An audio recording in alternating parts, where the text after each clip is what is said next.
বন্ধুরা, ঠিক যেমন কোনো পুরনো এবং জীর্ণ গাড়ি অতি কষ্টেই চলাচল করে এবং কখনো কখনো রাস্তার মাঝখানে যখন তখন থেমে যায়, এটিকে ধাক্কা দিতে হয়। কখনো কখনো আপনি প্রতিবেশীদের এটিকে ধাক্কা দেওয়ার জন্য ডাকেন এবং আপনি ভাবেন যে তারা আপনাকে সাহায্য করছে, কিন্তু আপনি হয়তো জানেন না তারা আপনার পেছনে আপনাকে নিয়ে মজা করে, যে কি খাটারা গাড়ি নিয়ে ঘুরে বেড়াচ্ছে। বর্তমানে ঠিক একই অবস্থা চীন এবং আমেরিকার। উভয় দেশের অর্থনীতি তাদের শীর্ষে পৌঁছেছে, অর্থাৎ তারা আর এর থেকে এগোতে পারছে না। আশ্চর্যজনকভাবে উভয় দেশ একই রকম সমস্যার মুখোমুখি। বিশাল ঋণের সাথে চীন মুদ্রাস্ফীতির মুখোমুখি হচ্ছে। অন্যদিকে আমেরিকার ঋণ $36 ট্রিলিয়ন ছাড়িয়ে গেছে, যা প্রতিদিন $25 বিলিয়ন করে বাড়ছে। এই কারণেই বলা হচ্ছে যে বিপর্যয় যে কোনো মুহূর্তে চীন এবং আমেরিকার অর্থনীতিতে আঘাত আনবে, তাদের দরজায় কড়া নাড়বে এবং তাদের উভয় দেশের অর্থনীতি ভেঙে পড়বে। এবং ট্রাম্প এবং শি জিনপিং এটি খুব ভালো করেই জানেন। এই কারণেই উভয়ই একটি জিনিস এড়াতে চেষ্টা করছেন, তাদের শাসনকালের সময় যেন এই বিপর্যয় না ঘটে। তারা যতটা সম্ভব এটি এড়াতে চান। এর সবচেয়ে উদাহরণ গতকালকের একটি সংবাদ। ডোনাল্ড ট্রাম্প গতকাল সৌদি যুবরাজ মোহাম্মদ বিন সালমানের সাথে এক ঐতিহাসিক দ্বিপাক্ষিক বৈঠক করেছেন। সেই বৈঠকে সৌদি আরব যা কিছু চেয়েছে তার প্রায় সবই দিয়ে দিয়েছেন ডোনাল্ড ট্রাম্প। ফলে ট্রাম্পের পরিবার ফুলে ফেঁপে কলা গাছ হবে, ধনী থেকে আরও ধনী হবে। অন্যদিকে আমেরিকার সাধারণ জনগণের কপালে খাড়া ঝুলছে। বন্ধুরা, সম্পূর্ণ আপডেট কি আমরা এই ভিডিওতে বিস্তারিত ব্যাখ্যা করব। কি ঘটেছে এবং কি ঘটতে চলেছে সবটা জানতে পারবেন। তাই সম্পূর্ণ বিষয়টি জানতে ভিডিওটি শেষ পর্যন্ত দেখুন। নমস্কার, আমি গৌতম আছি আপনাদের সাথে। তাহলে চলুন শুরু করা যাক। বন্ধুরা, প্রথমত F-35 যুদ্ধ বিমান, যা আমেরিকা কেবল তার ঘনিষ্ঠ মিত্রদের সরবরাহ করে, গতকাল সৌদি আরবের কাছে হস্তান্তর করা হয়েছে। ইসরায়েল, মার্কিন গোয়েন্দা সংস্থা CIA, এমনকি ব্রিটেন, জার্মানির মতো ঘনিষ্ঠ মিত্রদের বিরোধিতা সত্ত্বেও ট্রাম্প সমস্ত বিরোধিতা উপেক্ষা করে 35টি F-35 যুদ্ধ বিমান সৌদিকে দেওয়ার চুক্তি করেছে। সৌদি আরব দ্বিতীয় যে জিনিসটি চেয়েছিল তা হলো আব্রাম ট্যাঙ্ক, এবং সেটাও সৌদি আরবকে দেয়া হয়েছে। 600টি ট্যাঙ্ক সরবরাহ করা হবে বলেই প্রতিশ্রুতি দেওয়া হয়েছে এবং সেই হিসেবে চুক্তি ফাইনাল হয়েছে। শুধু তাই নয়, সৌদি আরব ন্যাটোর একটি প্রধান মিত্র হতে চেয়েছিল, যা খুব সীমিত সংখ্যক দেশকেই অনুমতি দেয়, কিন্তু আমেরিকা সৌদি আরবের এই শর্ত মেনে নিয়েছে। এক প্রকার সৌদিকে ন্যাটোতে পিছনের দরজা দিয়ে প্রবেশের অনুমতি দেওয়া হয়েছে। শুধু তাই নয়, একটি প্রতিরক্ষা চুক্তিও স্বাক্ষরিত হয়েছে, যার অধীনে আমেরিকা বলেছিল, আমরা পুনর্ব্যক্ত করছি যে সৌদি আরবকে সকল পরিস্থিতিতে সুরক্ষিত রাখা হবে। সবচেয়ে মজার বিষয় হলো, এই বৈঠকে যখন একজন সাংবাদিক জামাল খাশোগির মৃত্যুর বিষয়টি যখন উত্থাপন করা হয়েছে, যখন সাংবাদিকরা সৌদি যুবরাজের কাছে এই প্রশ্নটি করে, তখন সৌদি যুবরাজ কথা বলার আগেই ডোনাল্ড ট্রাম্প নিজেই বলেন, না, সৌদি যুবরাজ এই হত্যাকাণ্ড সম্পর্কে কিছুই জানতেন না, তিনি এই সম্পর্কে কিছুই জানেন না। বন্ধুরা, এটি দেখায় যে ডোনাল্ড ট্রাম্প সৌদি যুবরাজের প্রতি কতটা তোষামোদ করছেন। প্রশ্ন হচ্ছে কেন তিনি এতটা তোষামোদ করছেন সৌদি আরবকে? বন্ধুরা, এর দুটি কারণ রয়েছে। প্রথম কারণ হলো আমেরিকা বিনিয়োগ চায়। আমেরিকার অর্থনীতি বর্তমানে বিপর্যয়ের দ্বার প্রান্তে।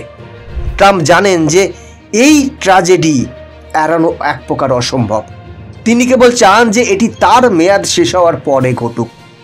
এই কারণেই ট্রাম্প সৌদি যুবরাজের কাছে একটি বিশাল বিনিয়োগের দাবি করেছেন এবং সৌদি যুবরাজ গতকাল সেই প্রতিশ্রুতি দিয়েছেন।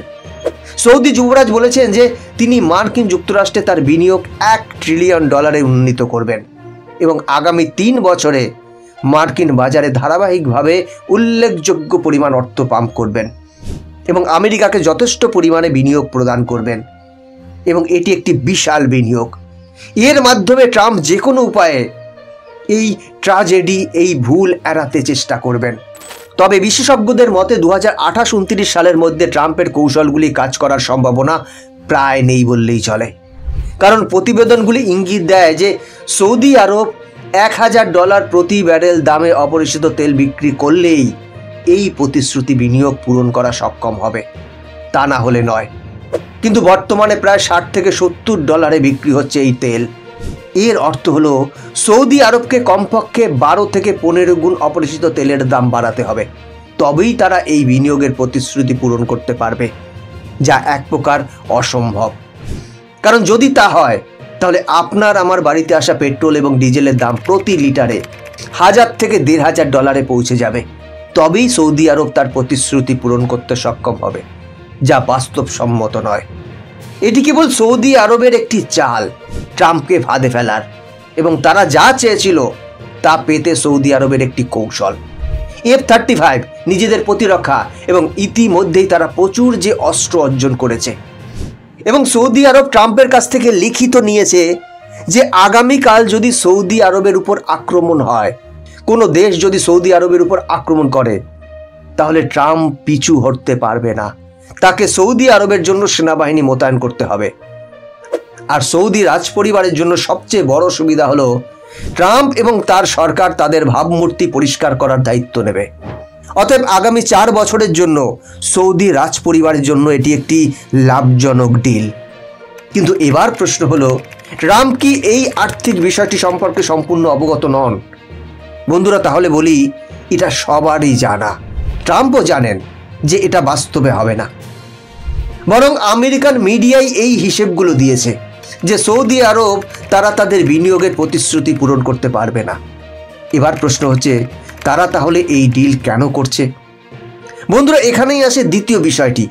পুরো ট্রাম্প পরিবার বর্তমানে মধ্যপ্রাচ্যে শক্তিশালী অবস্থানে রয়েছে। তারা ব্যবসার নামে প্রচুর অর্থ সংগ্রহ করছে, এবং যে কোনো চুক্তিই করা হোক না কেন তাদের উপরিভাগে অন্য কিছু বলা হচ্ছে। কিন্তু পর্দার আড়ালে ট্রাম্প পরিবারের কোনো না কোনো সদস্য এর সাথে জড়িত। প্রচুর অর্থ উপার্জন করছে তারা। অতএব ট্রাম্প পরিবার অবশ্যই ব্যক্তিগতভাবে লাভবান হচ্ছে। এবং আপনি নিজেই দেখতে পাবেন, মাত্র 3 বছরের মধ্যে যখন ট্রাম্পের মেয়াদ শেষ হবে, তার পরিবারের সম্পদ দ্রুত বৃদ্ধি পাবে, এবং ট্রাম্প পরিবারের কোনো সদস্য তার নাতি নাতনি সহ বিলিয়নার ছাড়া থাকবে না।